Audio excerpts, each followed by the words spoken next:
अमेरिकी प्रशासन के पूर्व विदेश विभाग अधिकारी हैं माइक बेंच। उनके बयान ने सनसनी फैला दी। उन्होंने ये दावा किया कि अमेरिका, भारत, बांग्लादेश समेत दुनिया के कई देश हैं, उनकी अंदरूनी राजनीति में दखल दिया जा रहा है और ये सब कर रही है एक संस्था जिसका नाम है USAID. We need to create a capacity to do black propaganda, to do economic sabotage, demolition. We're trying to run an operation in Eurasia. अब इस एक यूएसएड ने भारत, अमेरिका और बांग्लादेश तीनों जगह हल्ला काट दिया है, क्योंकि भारत के चुनाव में ये दावा किया गया कि यूएसएड ने 183 करोड़ रुपए दे दिए थे। USAID is in many ways they're telling the countries that they're giving aid to do the wrong things, to do socialist policies. लेकिन ये बहस केवल अमेरिकी न्यूज तक ही सीमित नहीं रही, बल्कि भारत की संसद में भी इसकी गूंज हमें सुनाई थी। यूएसएड ने open society foundation George Soros को 5,000 करोड़ रुपया भारत को टुकड़े करने के लिए दिया या नहीं दिया? बीजेपी ने यूएसएड की जो फंडिंग है उसको कांग्रेस और जॉर्ज सोरोस से जोड़ा है और इससे बीजेपी के खिलाफ जो षड्यंत्र है उसे रचने का आरोप लगाया है। Now, US President Donald Trump has questioned the purpose of providing $21 million to India for voter turnout. मगर सवाल ये है कि ये जो यूएसएड है ये है क्या? क्यों अमेरिका से लेकर भारत, बांग्लादेश में अचानक ये चर्चा का विषय बन गया है? अमेरिका इसे रद्द करने की बात क्यों कर रहा है और क्या वाकई इसने भारत के चुनाव को प्रभावित किया है? नमस्कार, मेरा नाम सूरज कुमार है और आप देख रहे हैं इनसाइड द हेडलाइंस।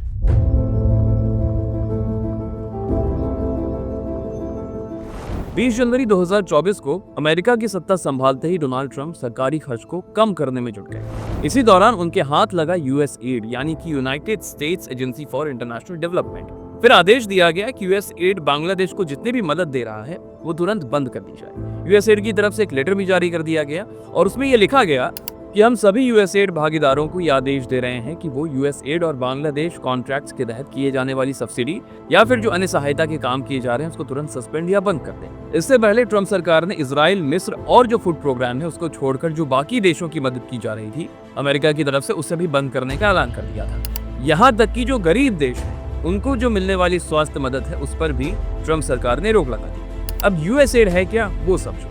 तो यूएसएड दुनिया में डेवलपमेंट के काम में मदद करती है। 1961 में इसका गठन हुआ था और इसका जो मकसद है वो ये है कि वो लोकतंत्र को बढ़ावा दे और जो गरीबी है दुनिया में उसे कम कर सके। देश की सरकारों, एनजीओ, प्राइवेट सेक्टरों के साथ ये काम करती है और अमेरिकी संसद से इसे पैसे मिलते हैं जिसे ये अपने प्रोग्राम के लिए इस्तेमाल करती है। इसके अलावा ये 100 देशों में भी काम करती है।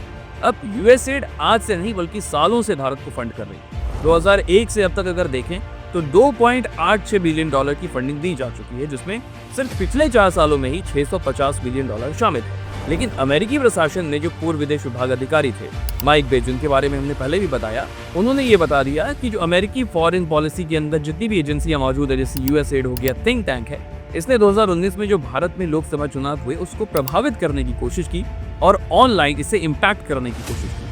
और इन कोशिशों का ये मकसद था कि चुनाव प्रधानमंत्री नरेंद्र मोदी और भाजपा के हितों के खिलाफ काम करे। इसने लोगों में ये बात फैलाई कि जो मोदी हैं उनकी राजनीतिक कामयाबी काफी हद तक गलत बयानबाजी और गलत सूचना का ही परिणाम है। इसके अलावा एक खुलासा और हुआ कि यूएसएड का नाम उन एनजीओज और संगठनों से जुड़ा है जो भारत में सरकार और बिजनेस लीडर्स जो हैं उनकी आलोचना करते रहते हैं। कुछ रिपोर्ट्स का ये भी दावा है कि यूएसएड उन एनजीओज को भी फंड करता है जो भारतीय उद्योगपति जैसे गौतम अडानी है उनकी जांच कर रहा है। इसका मतलब ये निकाला गया कि यूएसएड सिर्फ आर्थिक विकास में मदद नहीं कर रहा बल्कि जो भारत की जो आंतरिक मामले हैं उसको भी प्रभावित करने की कोशिश कर रहा है।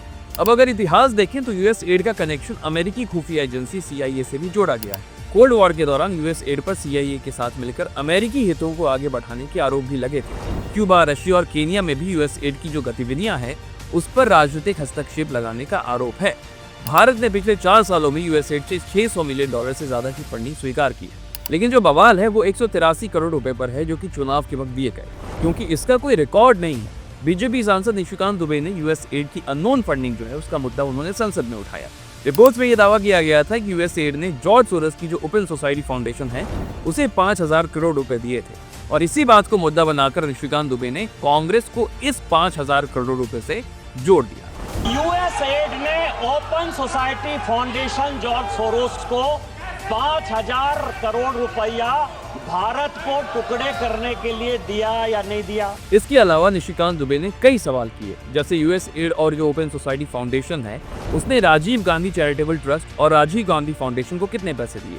ओवरसीज कांग्रेस के जो अध्यक्ष हैं सैम पित्रोदा, उसको यूएस एड ने कितने पैसे दिए। जातिगत जनगणना की जो बात करता है रूरल डेवलपमेंट ट्रस्ट, उसको यूएस एड ने कितने पैसे दिए। कांग्रेस पर यह भी आरोप लगाया निशिकांत दुबे ने कि जकात फाउंडेशन जो है, जो कि वक्फ संशोधन अधिनियम का विरोध कर रहा है, कांग्रेस उसका भी साथ दे रही है। अब बीजेपी ने जॉर्ज सोरस को यूएस एड से मिलने वाली फंडिंग और जॉर्ज सोरस से कांग्रेस के रिश्ते को पकड़ लिया है। इससे पहले दिसंबर 2024 में भी अगर देखें तो बीजेपी की जो राज्यसभा सांसद हैं सुधांशु त्रिवेदी, उन्होंने एक प्रेस कॉन्फ्रेंस करके forum of democratic leaders in the Asia Pacific से कांग्रेस की वरिष्ठ नेता सोनिया गांधी से संबंध होने के आरोप लगाए।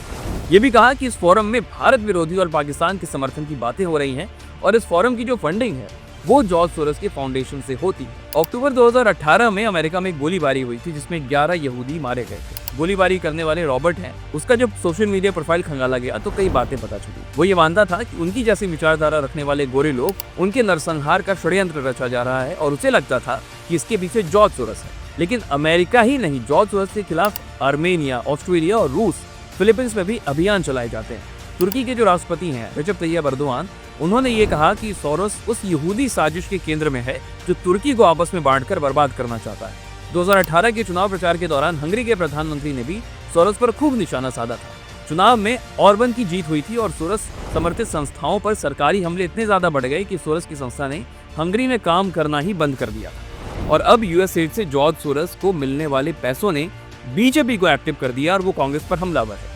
अब अमेरिका यूएस एड की जांच कर रहा है कि इसने कब और किस किस को फंड किया और इसी आधार पर उसने इसे बंद करने का भी फैसला किया है और उसकी जो $723 मिलियन की जो फंड है उसको भी कैंसिल कर दिया। इसमें भारत को चुनाव के दौरान मिलने वाले 183 करोड़ रुपए भी शामिल हैं। अब मुमकिन है कि भारत सरकार इस पर जांच बैठाए और अमेरिका भी इसमें भारत सरकार का सहयोग करे। उम्मीद है आपको हमारा ये एपिसोड पसंद आया होगा। आपका यूएस एड पर क्या सोचना है हमें कमेंट करके जरूर बताइएगा।